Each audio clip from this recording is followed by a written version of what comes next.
Hello, hello, everybody. Happy Wednesday. How are you all doing today? Good, good. Everyone's looking back like, where's the voice coming from? I am in the back of the house for this event today, but the attention is going to be on our lovely two panelists at the front.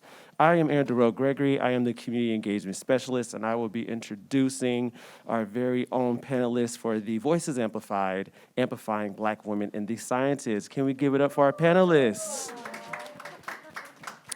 Tonight we have Dr. Sheritta Strong, MD, who is the Assistant Vice Chancellor at UNMNC, Assistant Vice Chancellor of Inclusion at UNMNC.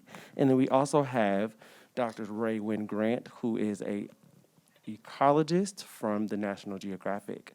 We will be talking about all things Black girl magic in the sciences. So with that being said, sit back, relax, and let's enjoy the program. Give it up for our hosts. Okay, are we live? We are live. Hello to everyone in the audience here and those online. I want you to know that we are practicing safe distancing and we are all masked in the room, but Dr. Rae WynnGrant and myself are going to take off our masks, okay? Okay. Thank you. So like Aaron said, I'm Dr. Sheritta A. Strong. I'm an Assistant Vice Chancellor of Inclusion at UNMC and have this wonderful, famous woman, Dr. Rae Wynn-Grant from the National Geographic. And this is the Voices Amplified series, and we are honored that you all asked us to participate in this panel tonight. And this is going to be fun. There will be time for question and answers in a little bit. And so talking about this, if you missed it last night, Dr. Grant came to town and she talked about the secret life of bears yesterday at the Holland Performing Arts. And I can say I learned a lot about bears. Oh, I bet you did. Yes, it was exciting. So we'll talk about that. We'll talk about our journeys, how we got to where we are today. We'll hear more about bears and heard about bear poo, a lot of bear poo last night. So that's something that excites Dr. In Grant. the scientific way. In the scientific way, course. of course. So we'll talk about some of those kinds of things. And so, Dr. Grant, we're glad you're here in Omaha, Nebraska. You are truly one of the hidden figures because learning more about you has been really inspiring to me. Wanting to be a scientist, I wanted to be a scientist in like second grade. And so, here I am talking with a true ecologist. So can you tell us about your journey? I love talking about my journey, and I appreciate the wonderful introduction. Please call me Rae, now that we've gotten all the Dr. Grant stuff out of the way. Sure. So I grew up in San Francisco, California, in the inner city of San Francisco, back when there was an inner city of San Francisco. And I grew up without a TV in the house. We didn't have a car, we didn't have a TV, some of those basic things, but I used to visit my grandparents, and they had a TV. And so my favorite thing to do at my grandparents' house was not to play with them, but to instead, plop down in front of the TV.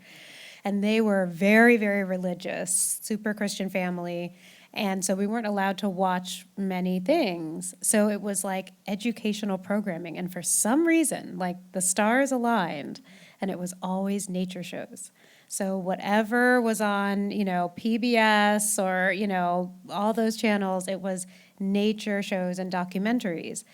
And so kind of like you, but a little different. I was very young when I was introduced to science, and I fell in love with these nature shows. I wanted to do exactly what the nature show hosts were doing. The difference is that I didn't realize I was being introduced to science. So no one on TV was saying, I am a biologist studying tigers in the jungle. They were more saying here we are in this jungle and the female tiger is doing this and that, right? So I kind of thought they're entertainers, they're actors, they're, really lucky people who just plopped down in the jungle one day and got a show. So it wasn't clear to me that science was my thing. And then I came from a community where nature wasn't accessible. No one in my family, spent time in the outdoors. So no one in my community could reinforce that there's a science to understanding the natural world. There's a science to understanding wild animals and keeping them alive. So again, I always had the same passion, and literally I have, journal entries from high school, from my first couple years of college, where I'm saying, when I grow up, I want to be a nature show host, and I just kept to that because that's what I understood. And it was about halfway through college that I met a professor who listened to me say this kind of thing over and over, and he said, maybe you should try environmental science. And I said, what's that? I've never heard of that. And he was like, oh, have you heard of the environment? And I was kind of like, barely. I went to college in Atlanta. So I went from like San Francisco to Atlanta. I was always in these urban places.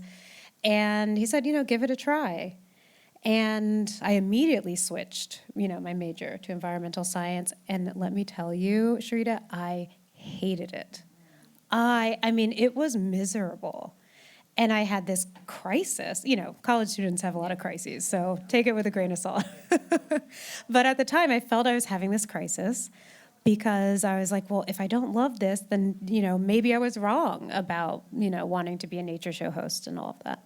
But I quickly realized that everyone would hate studying the environment in a textbook, right? Like, forests aren't interesting when you're reading them in a chapter book. Like, water and animals, they don't come to life in the classroom. So what I learned is that I needed to have experiences outdoors. Like, all the kids in my classes that were just like soaking this up had spent their lives hiking and camping and fishing and hunting and being outside. And so they knew how this all worked. So then I challenged myself and I signed up for a study abroad program. And I said, I'm going to get outside and I'm going to sign up for the most intense environmental study abroad program I can find. And interestingly enough, it also, the other requirement that I had personally was that it had to be affordable, right? Because I was on scholarship for school. And so my study abroad program could not exceed my scholarship amount. Otherwise, my family wouldn't be able to afford it. So I found both like the most extreme study abroad program and the cheapest, which ended up being a semester in southern Kenya, living literally in the outdoors, like camping, living in huts in a Maasai tribal community, studying wildlife management. So it was dirt cheap because we were outside. But it also was the real deal. And so literally on the same day, I'll never forget this day. It was a day in September of 2005. I saw my first wild animal. I pitched my first tent. I laced up my first pair of hiking boots. And I met my first black professor because I was in Africa where, people are black and experts and professors are black. And it just all clicked in one day, my very first day. It's like I stepped off the plane and I was like, oh, I am seeing it, and I'm seeing professionals like me who are doing it. And it clicked for me, and I was 20 years old. Now I'm 36. So that was 16 years ago, and I have not done anything different since that day. And so I like to say that's my journey. Yeah. Yes.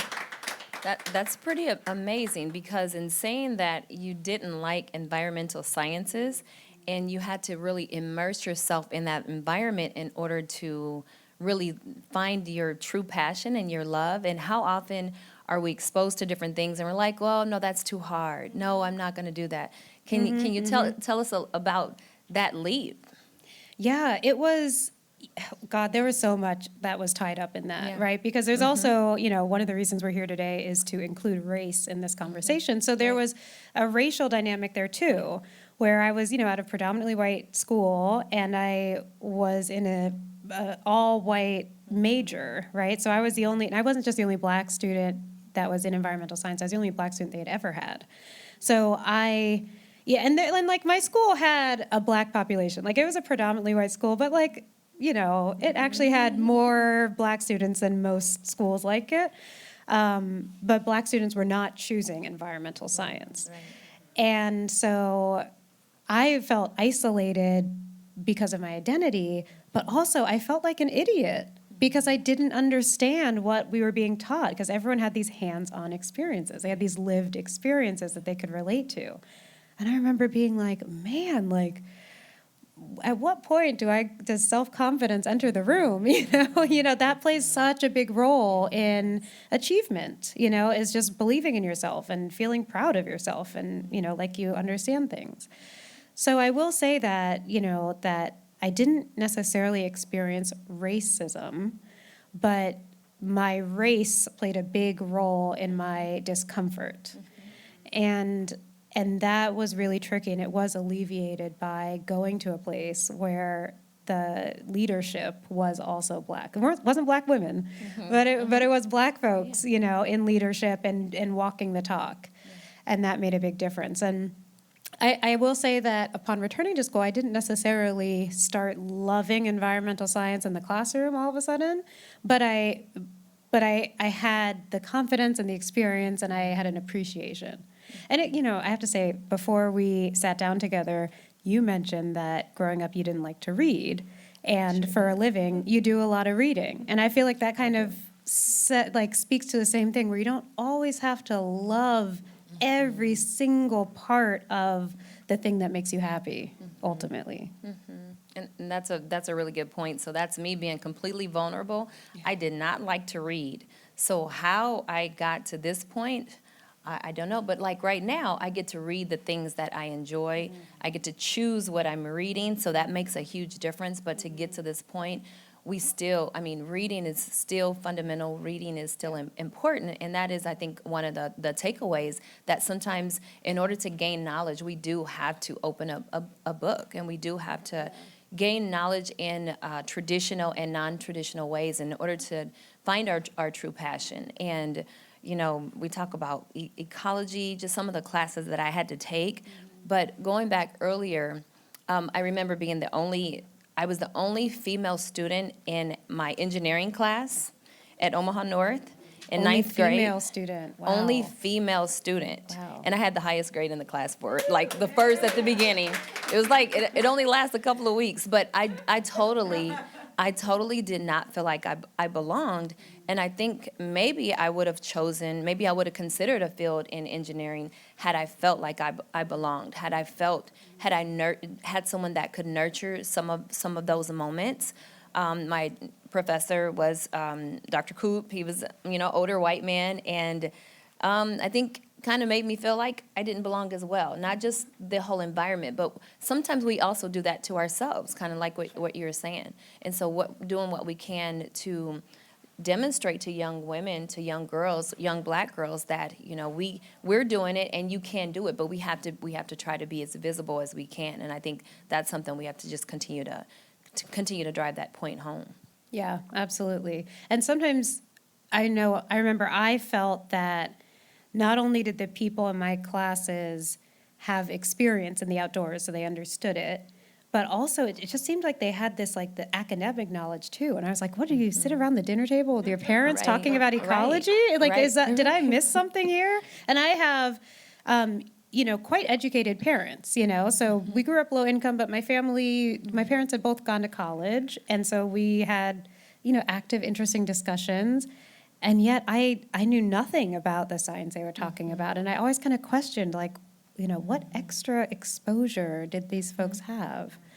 And to your point, often we feel, any of us can feel that there's, representation is important, but also just experience, or just awareness of a field, a topic, a job, a track makes a big difference. And if you have complete ignorance to something, it's scary. It's really intimidating to open the door and walk into a classroom with something that you know nothing about and you feel like everyone else knows about it. We're all afraid of being seen as, stupid. And that's a ridiculous fear. We know that as adults, that, what's the point of being a student if you already know everything? The whole idea is to go to school because you don't know anything about this thing yet and you want to learn it.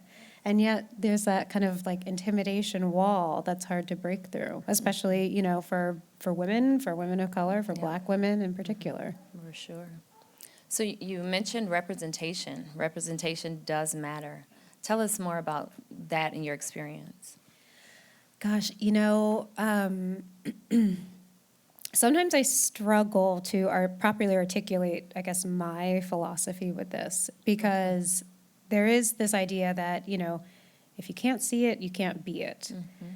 And yet, there was no Black women doing wildlife ecology, and I'm a wildlife ecologist. There was probably very few Black women you knew who were psychiatrists at the level you're at, and yet you made it here. So I don't necessarily agree with the idea that if you can't see it, you can't be it. But man, is it tough and confusing and isolating to be the only. And I will say that several years ago, I made a blunder, very public blunder, that I regret. But essentially on social media, I made a statement saying, I'm the only Black female carnivore ecologist in the world. And that was because I did not know of any others. And luckily, I guess in my defense, luckily I did make this statement on social media, which is global. And so 2 people chimed in, 2 in the whole world. And they were like, wait, I am me. And so now there's 3 of us in the world. And, and so it was definitely a blunder because I was erasing their whole existence. And one of them was at a higher academic level than me as well. So it was a mistake. But in terms of representation, just by sheer numbers, there are not Black folks or Black women very strongly featured in any of the wildlife sciences, conservation sciences, environmental sciences.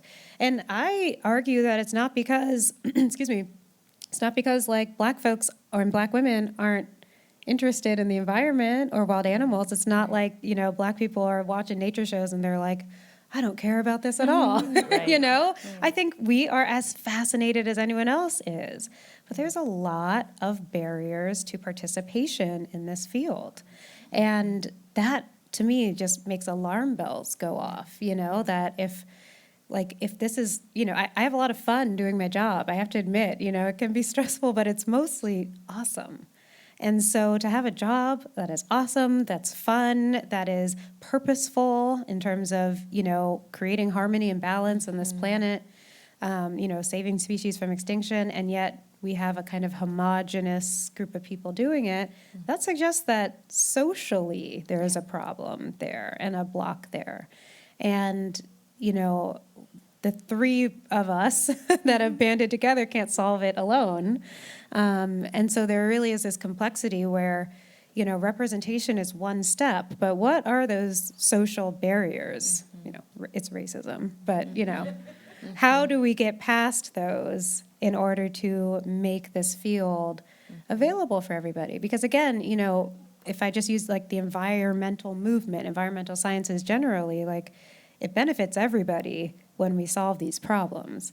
We're not solving them very quickly, are we? So I think it would be better if more people got involved, there are jobs, there are, different skill sets needed, there's opportunity here.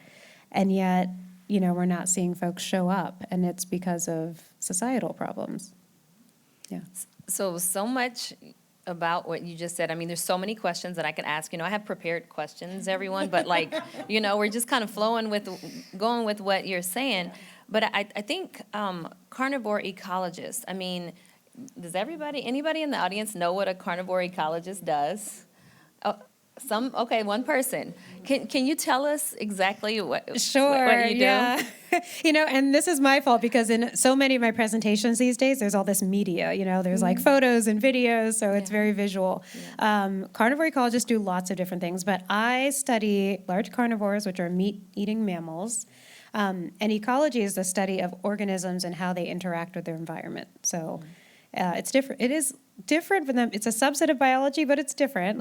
Carnivore biologist might study how the animal operates, right? What's at the cellular level of a lion or a tiger or gorilla, right? But a carnivore ecologist might study, what does this animal need in its environment? How, at what period does it give birth? And what are its patterns and trends and behaviors? So that's what I do. These days I study mountain lions and black bears in California, and I study their predatory behavior, so like how they hunt and kill their prey and why, and how it's different than what we might predict. And that helps me understand, like, well, how can we keep them around? If they need, this many deer a week to eat, how do we make sure that this many deer are available in the forest, when hunters are hunting them and the whole thing? And I study black bears and their needs. Right now I'm studying their responses to forest fires. California, we've got a forest fire problem, and so, bears live in the forest, so I'm trying to figure out where they go when the forest is burning and how we can protect other habitats for them. I have spent years living in East Africa from that first trip. I actually canceled my plane ticket home, much to my parents' dismay, and I spent years studying lions, African lions in Kenya and Tanzania. I have studied lemurs in Madagascar. Lemurs are small, very cute primates that live in Madagascar. I've studied lowland gorillas in the Congo Basin. I've traveled to 6 of the 7 continents studying wild animals. I've never been to Antarctica. Not a lot of animals there. Not yet. There's a lot of penguins and then a lot of whales. That's kind of it. And I am so fortunate. I'm really, really fortunate because not only have I done awesome stuff, but I'm surrounded by colleagues who, study whales and study tigers and study elephants and study all of these amazing animals. And I do it in a very hands-on way. So I spend most of my time out in the wilderness, hiking and camping and getting my hands on these animals in a safe way. You came to my talk last night, so you got to hear me talk about how I sedate the animals that I handle. So I'm never wrestling a bear, but, shoot them with a little dart gun, give them a little sedative, they fall asleep, and then, check their bodies, do what maybe a veterinarian might do, check their heart rate and their temperature and their overall health. And that gives me a good idea of how well the population of these animals is doing. It's really fun. It can be really scary. It can be very lonely. So sometimes I'm by myself in the wilderness for weeks on end. But it's mostly really, really fun. I'm a professor at UC Santa Barbara, so I also have graduate students these days that are part of my work that I'm training. And it's wonderful. And everything that I do informs how we can keep these animals from going extinct. And most of these animals serve a really big purpose in the environment, right? If we lost them forever, then maybe we wouldn't have clean water or wouldn't have healthy soils, and then we'd have a bigger problem. So that I'm a carnivore ecologist. Without the pictures and the videos, I hope you can kind of visualize what that looks like. It's really rugged, it's outdoorsy. I love being places like this where I can put on clean clothes and, have running water and that kind of thing. And it's definitely a wild life that I have. Pun intended. Pun intended. Yeah. So the program yesterday, yes, I was able to attend, and hearing about all of these different things that you were doing was pretty fascinating because, you talk about being in the wilderness for weeks, and I think some of us are like, well, did you go to the bathroom? I'm like, where's your bathroom? Where's your food? Where's McDonald's at? You're in the wilderness for weeks. And so how do you survive in the wilderness? I'm sure you have a trailer or something like that. Well, okay. Let's see. Maybe not. I have to say, I have some crazy stories. I'm happy to say this is a shameless plug, so forgive me, but I have a podcast. It is called Going Wild with Rae Wynn-Grant. It's from PBS. Wherever you listen to your podcasts, I don't know, Spotify or Apple or whatever, you can find it there. And I tell stories from the field. So my podcast is Going Wild, True Stories from the Field. And so you will, your jaw will hit the floor when you hear some of these. And a lot of them are kind of about not just my adventures with wild animals, but also one of the taglines we have is it's the human drama of saving wild animals, because wherever I go, there are people somewhere, so I'm often in places where I'm the only person for miles and miles around. But to get there, I have to go through, rural communities, whether I'm in parts of Africa or Asia or parts of North America. I know parts of Nebraska are rural, but trust me, parts of this country are real rural. And, driving through these little mountain towns and kind of collecting my supplies and stuff, there's often crazy things that happen there. And how do I survive? Gosh, it's roughing it. It's like kind of real field survival skills. Okay. I do take the easy way out in some ways. Like I pack a lot of beef jerky. I pack a lot of canned food, so I'm not necessarily like foraging for food. Okay, that's good to know. I am not hunting for food. You're not hunting. Yes, I that's have, okay. I have, Okay. I don't even know how to shoot a weapon. I shoot tranquilizer guns all the time, so I don't know if that counts, but, I'm busy.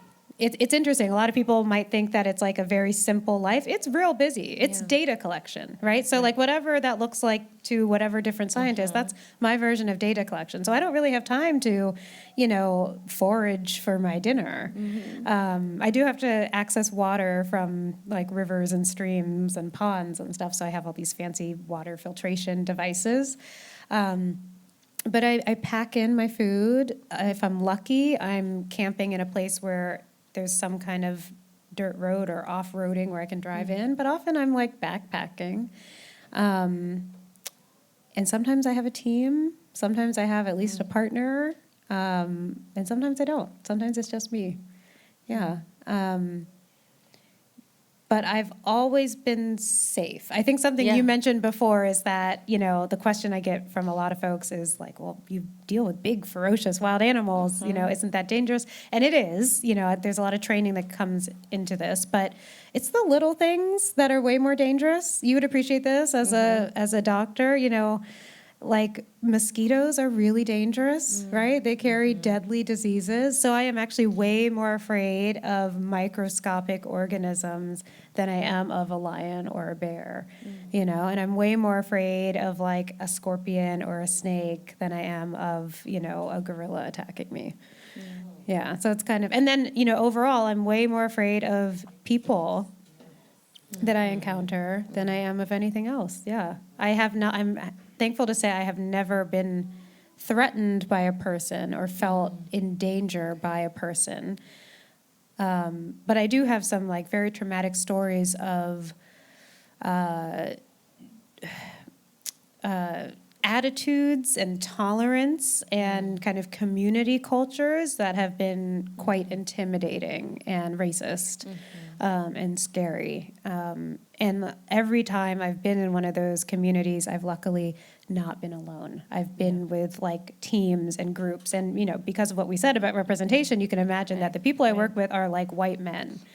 And it's very interesting because I can definitely say that I have been really safe throughout my career because most of the people I work with are white men.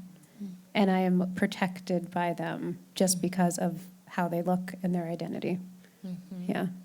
And that's an interesting segue into if we wanted to talk about allyship. I don't know if there's anyone on, in the room or in online that needs to hear some points on that. I mean, being able to do the work that you're doing, it's not because the community was helping you, because the community didn't really know much about carnivore ecology. And so you needed those white men to help you.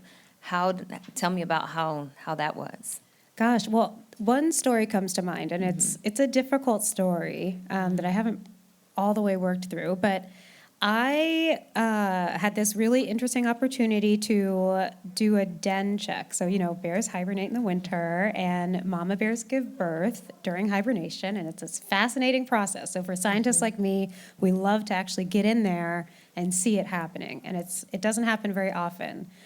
And so I had this opportunity to travel to Western Maryland, so on like the Maryland-West Virginia border, to work with the Maryland Department of Natural Resources and their biologists to go into a black bear den.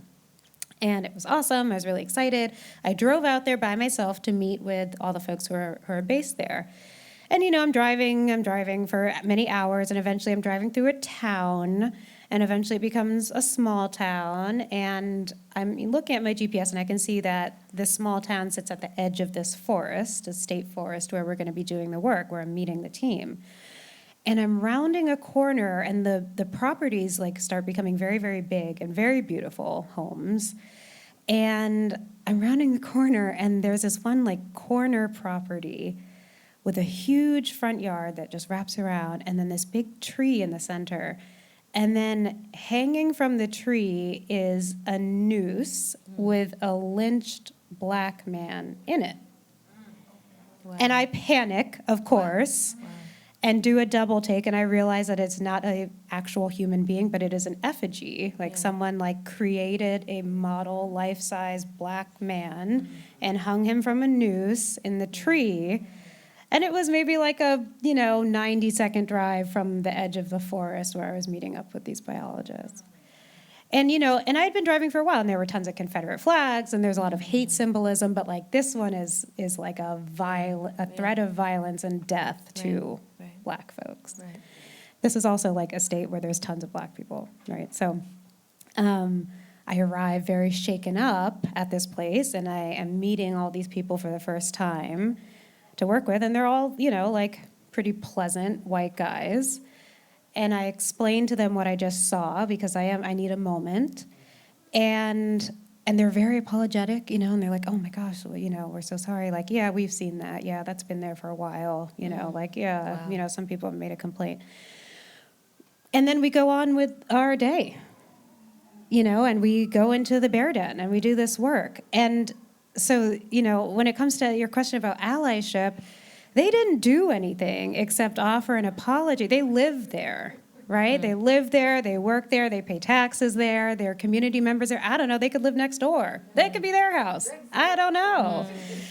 And so all of these things, come to mind, like, why are there no other Black female bear biologists? Well, because it's dangerous, apparently. Like, there could be, the next greatest bear biologist, Black bear biologist, could live in that community, but is never going to go into the forest, is never going to join up with a team because someone is telling them, don't you dare, we'll kill you, or we want you dead. Right. And that's just one incident that I happened to come upon, and these guys, they might be the most liberal environmentalists ever, but they're not doing anything to break down these barriers. And that's really frustrating because if there's one thing many of us know about allyship is that it's action, like it requires action. Like if Black folks had the power to eliminate racism, we would have done that a long time ago, Yes. right? Yes. We have done a lot of work. We have done our best, but it's not possible because we didn't create racism. And, and I appreciate having this conversation because, one way to prevent environmental catastrophe is to address racism, right? It goes hand in hand. And that can only be done by people with power and privilege. And it can be as easy as fighting back against like abject racism in your community, like effigies of lynched Black people hanging from trees. Like that's a good first step to take. And just to take this further, I'm active on social media, so I tweeted about this incident. The news spread. There was some media articles on it. And I did have a number of Black folks from that community write into me to say, like, yeah, we've protested this. We've done things before, and it stays. So a lot of folks think, like, well, racism is here, and bear biology is here, or wildlife ecology is here, but they're right up against each other. I could have quit my job that day, and, I have other options. There's other things I can do as a scientist. I don't have to be in the field if it's scary and intimidating and traumatic. And sometimes I think, like, gosh, I would love for my dad to join me one day on one of my adventures, but I don't know if it's safe for him. So there's a lot of pain that comes with being, I guess, a pioneer in this field. And I know that any other woman, Black woman, has a similar story that's just related to her own field. So it's I could also tell stories of like true allies. So I guess, there is a way to spin this that, I do work with a lot of really wonderful people who are taking it upon themselves to learn, to be active, to understand the intersectional nature of, fighting for Black lives and fighting for the environment. There are great people out there that I've been blessed to know, and I think that's why I've come so far and not given up. But at the same time, it's a social movement at the same time, and it's all interlinked.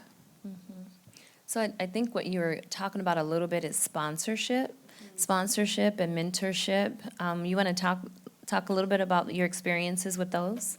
Yes, and I know you probably have a ton to say about mentorship. My goodness, like being based at a university.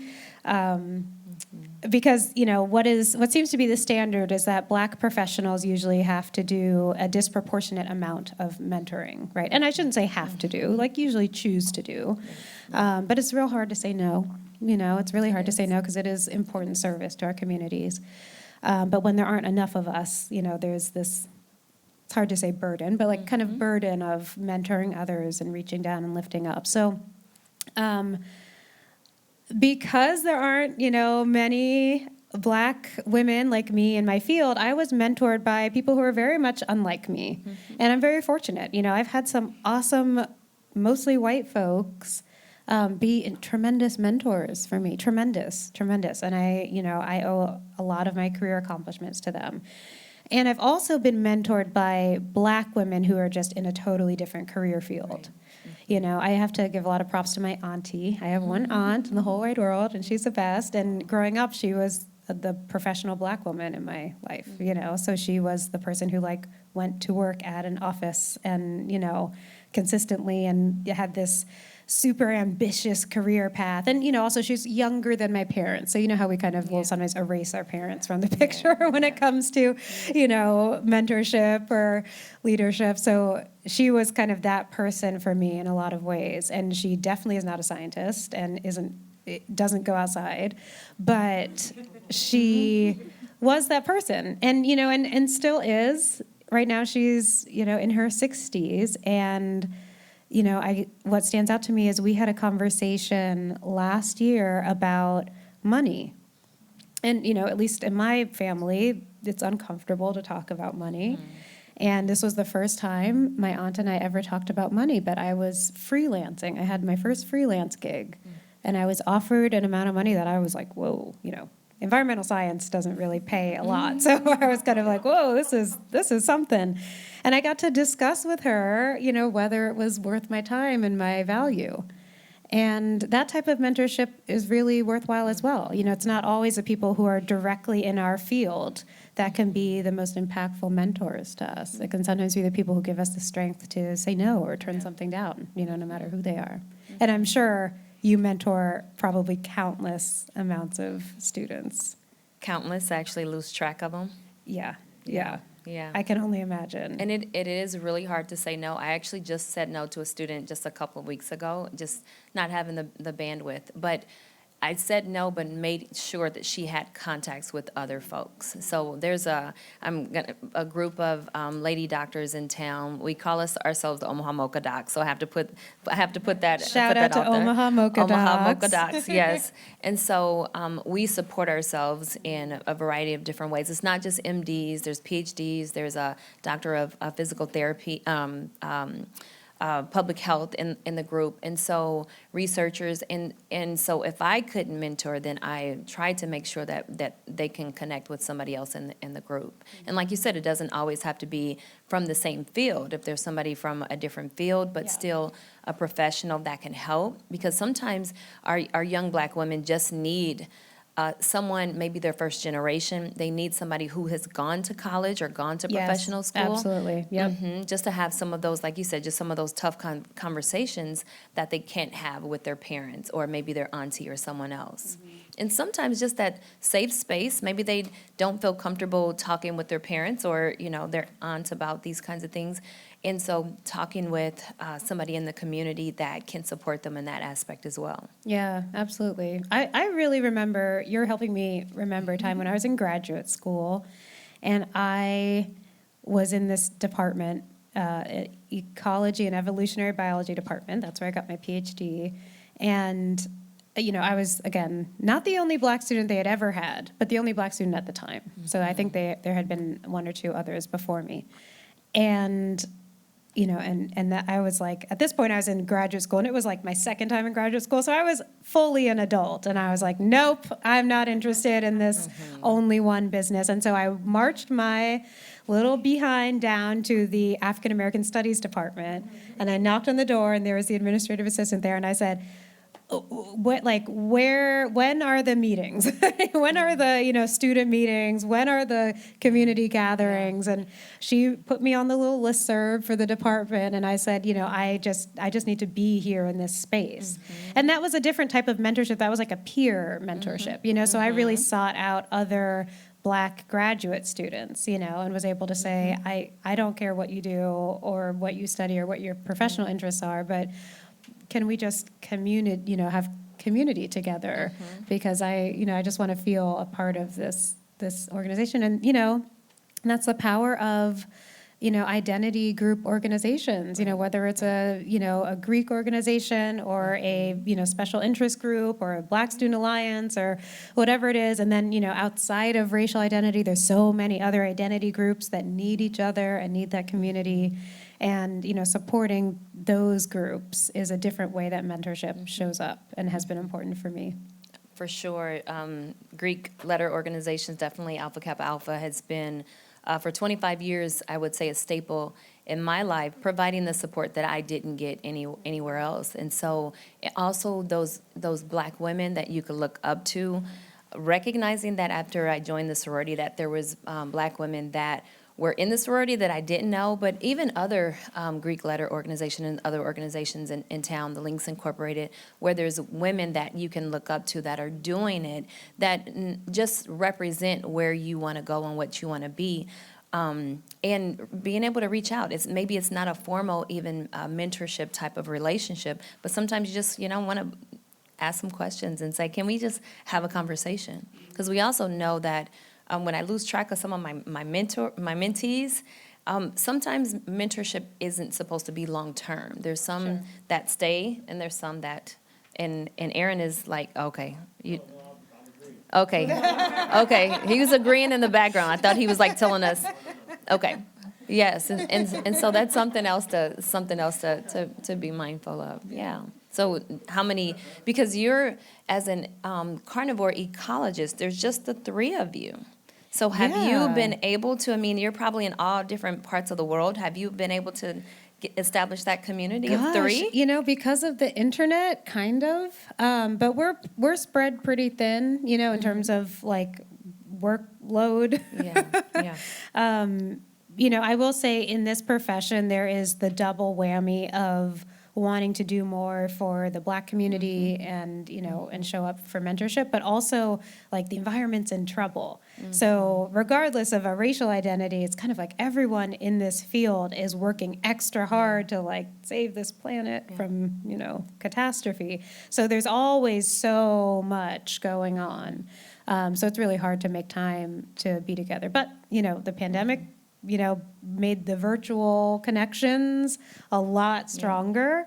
So we do have this little community. I'll shout them out. So Dr. Naima Harris is at Yale University. She's a professor. She's a carnivore ecologist. She does amazing work. She's a very thoughtful woman. Lots of mentorship, but lots of very rigorous science as well. And Dr. Christine Wilkinson is, luckily for me, in California as a carnivore ecologist. She studies hyenas in Kenya and their behavior, and that's cool. If she were here, she would say that hyenas are underappreciated because people don't think they're pretty, but they're like super interesting, and they're a matriarchal society. So the female hyenas do everything. They lead the whole pack. They're just incredible carnivores. Sounds familiar. Go ahead. Yeah. And they don't get enough praise, and me, So we have bonded. We actually created a Black Mammalogists Week. Happened in 2021, and it was like a social media event, where we had a week of highlighting, so we're carnivore ecologists. We study, carnivorous mammals, but there are Black folks who study all kinds of mammals. And a lot of the Black mammalogists we highlighted are people in school, right? So they might not have credentials that solidify them as a scientist, but we counted that, right? Because that, again, with the self-confidence, kind of focus here, that being labeled a scientist, even before you have your degree, really goes a long way, a very long way. And we had a lot of fun with that. So that was a really great connection. And the community is growing. I will say, in terms of mentorship, I've had some wonderful opportunities to do mass mentorship. And there are some great funding organizations that have donated tons of money to supporting Black, Brown, and Indigenous folks in conservation science. So not just wildlife conservation, but any kind of conservation of the natural world. So there are several universities out there with this program. Unfortunately not in Nebraska, but I think there's a couple universities in California, in Washington State, in Arizona, in New York State, in Florida. I'm missing one that's called the Doris Duke Conservation Scholars Program. And Doris Duke has just given tons of money to give full scholarships to people of color to study conservation sciences. And I've been able to do some kind of large-scale mentoring in that capacity. And so I can say that there are so many people entering this field. And by so many people, I mean like 40. Like 40 in the next, 4 or 5 years. But that's that's 10 times what we have now. So there's a lot to be optimistic about, for sure. So going back to something you said as far as family and doing it all and trying to mentor students and things like that, tell us about how you balance all of those things. Oh my goodness. Well, full disclosure, Sheritta and I were sitting outside talking about, what's going on with our kids. So I'm a mother, as are you. I hope it's okay to say that. Yes. And, sometimes I'm like, what was I thinking? My career does not match up very well with parenthood, but that's the choice that, it's not just the wildlife ecology adventure field. Most working parents have to make the hard choice about whether to go forward with it, despite career ambitions or not. I'm very fortunate that I was able to be very deliberate about having children and decide when the time was right for me. And there isn't balance. I don't have it. I don't have the balance, I will be, I have a 6-year-old and a 1-year-old, and, I'll be away from home for 6 days this week and 4 days next week. And I was away for 11 days 2 weeks ago. And that's pretty normal, so that's not abnormal. I am away a lot and I try to be home a lot. So I did have a mentor say to me that when it comes to family and work, maybe it's not balanced, but it's more like a pendulum. Work's on one side and family's on another side, and sometimes the pendulum swings all the way to work. And hopefully the pendulum can also swing all the way to family, and then there are going to be times when it's more in the middle. And I've really taken that to heart. I will also say that I have a very special partner who is a stay-at-home dad, which is not awesome financially, but it is the only way that we foresee this being possible. And so there is that stability at home. Growing up, I had a mom that was, that sometimes had to take on work for our family to be okay, but she was largely stay at home. And that provided a stability for me and my brother that we definitely needed. That's not the same for every family, but I think for I'll speak for myself, for my family, because I'm away a lot. And when I'm in the field, I am away and I can't be contacted, right? I don't have cell service. I can't FaceTime. I can't text my husband to say, oh, don't forget, to pick up more formula for the baby or whatever it is. So for our family, I'm very fortunate that has, I don't know if it's worked out, but it is working okay. And I was sharing with you that yesterday that I have this aspiration of slowing down the field work when I have teenagers. We'll see what that looks like. We'll see how I the don't know if environment's that's doing. going to be the time to slow down your field work. I'm just saying. We'll see. I mean, I have no idea what it's like to have teenagers, but I do have this idea that I won't always have the same energy for field work, right? Like I started when I was 20. That was my 20s was definitely the time, and I think that leadership looks different for me as time goes on. And I don't know if I'll ever be totally out of the field, but at some point it'll change. And luckily, like I was saying, I can point to a lot of people coming up, behind me and my colleagues that are going to take it away and do a great job. But I don't have balance. I have a pendulum. Well, I heard that there's no such thing as balance, even though that's what we strive for and that's what we talk about. So the concept of a pendulum definitely sounds so much better. Yeah, take it. Use Yeah. that for whatever your context is. Use it. Definitely. So I know we are going to wrap up in just a moment. We appreciate you for being here and for everything, all of your inspiration, and for the climate, the things that you do for the climate. I don't know if we were able to touch on that very much, but just the things that you're doing with studying the wildlife and how they're giving back to the environment and helping to save the environment. You were That's paying attention I last was. night. I was. You really were. Yeah, there's a whole climate change element. The polar bear that swam 453 miles to find food, 9 days straight. Did I get that You right? nailed it. Yeah, because of climate change. Yeah. Yeah. And that's they like a can't- whole different panel discussion is That's climate a whole change. different. But they can't hunt while they're swimming. So this bear, 9 days to find food A because female of climate bear. because of climate change. Oh, yes, female, yes. Okay. So are we gonna do questions? Are we gonna do? Do we have? Yes, so we will Okay. take a couple questions where we have about 5 minutes before we wrap the entire event. So is there anyone that would like to ask a question? This goes for online as well. We'll take a couple questions if anybody has any for our guests. And feel free to ask Dr. Strong a question because she is a local hero here. So this is a very good opportunity. Okay. What's the hardest part of your job? Oh, wasn't that on your list It- too? it Yeah, was. great Favorite, question. yes. Thank you for asking. Gosh, what's the hardest part of my job? And it's not the poo because she likes the poo. I do, We didn't I talk about do. that. Studying the poo. Okay. There are, I have many different answers. I'm so tempted to give a bunch of answers. We don't have enough time.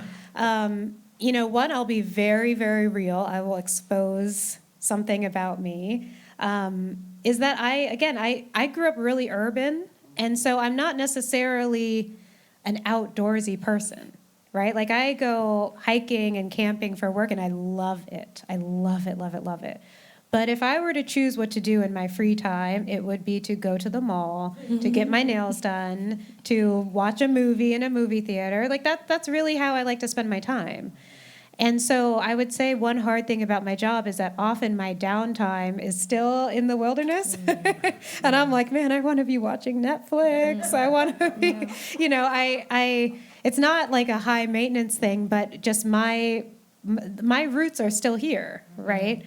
So I try to sometimes turn that around to help people see that you don't have to be this like crazy outdoorsy person to have a job in the outdoors or in nature or with nature. All kinds of identities and like personal truths are welcome here. And but yet sometimes I do struggle. Sometimes I find myself, without my comforts for long periods of time. And then I'll also just say this might be a more standard answer, but data analysis is hard, right? So I do, I'm collecting data on bears, information on these animals, but I have to put it into a spreadsheet and do a lot of statistics and high-level math. And, there's kind of a number crunching element to my job that I don't give public presentations about because you'd fall asleep. But it is an important part of my job. I have to write papers, I have to, go through the peer review process. I have to get, I have a boss, I have, all of those kinds of standard things that maybe aren't as fun and aren't as flashy. And so I don't hate them because I don't think there's anything I hate about my job except, the inherent racism that's a part of society. But there are some parts that are like not as glamorous, not as fun. So thank you for asking. Yes. So thank you. I think we only have time for that one question or One more? one more. Okay, Anyone one more. else? Anyone? Yes. Okay, here we go. Yeah, one. Okay. Hey, I'm curious about your perspective on science communication, kind of the taking a stand part around things like climate change or even racism and the linkage compared to the pure science and the peer review and the things you're referencing. I'd love to hear your comments on that. Such a good question. Science communication is very important to me. Before I came up with my own thoughts about it, I was told by someone important to me that science is useless unless it's communicated. And I think that you can have your own opinion about that, but I believe that statement. I really think it's true. And I definitely, to your point about real advocacy and especially, racial advocacy, I did have a moment, when was it? It was during the Trump administration, when there was a lot. I was living in Washington, D.C. for work. I was working with National Geographic, which is headquartered there, and there was a lot of my colleagues going out to the Women's March, right? And then there was a really big march for science, because science was under threat under that administration. And that was cool, because it was like real scientists showing up with, signs and boots on the ground.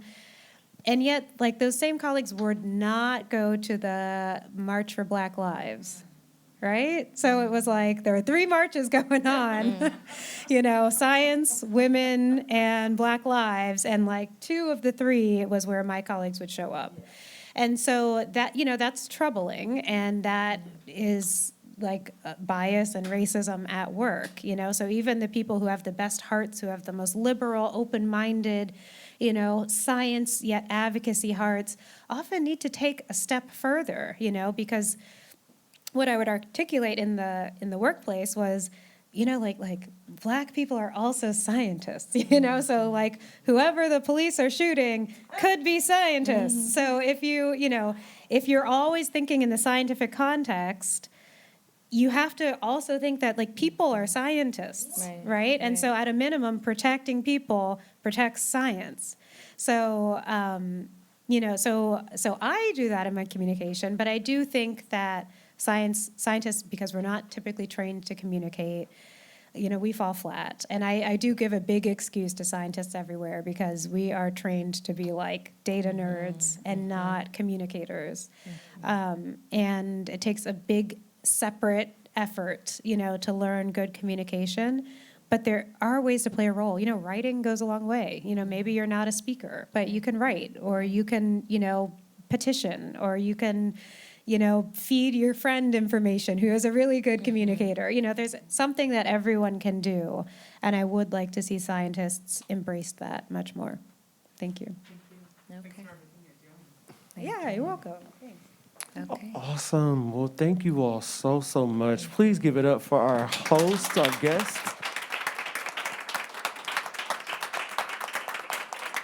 Yes, indeed. We would like to thank the Omaha Public Library, the Charles Washington branch, the historic branch. For those who don't know, this is a staple within the Black North Omaha community. I used to go to daycare next door a long time ago. Here we go. But also she said that there are books over there in the corner if you'd like to rent them based on women in sciences. Just anything science for those who are avid readers, or you just want to pick up a book. Definitely, she said, please rent those and check those out based on this conversation. Our next Voices Amplified event will be our dance event of the year, which I'm excited about, is we are hosting Sankofa Dance Furrow, an Afro-Colombian dance troupe. They're coming all the way from Colombia, and we are their first stop on their American tour. So that will be March 4th, 2022. But we are also having a dance workshop at both the venue at the Highlander on March 2nd at 5:30, and then at Bancroft Street Market on the 3rd at the same time at 5:30. And they will be teaching us a form called salsa choque. So definitely come out. It's going to be a great time. Registration is starting to fill up today, so please register online via Ticket Omaha or via OPA.org, o-pa.org. And finally, we'd like to thank our sponsors, Humanities Nebraska, Mutual of Omaha, and then all of you, of course, for coming out.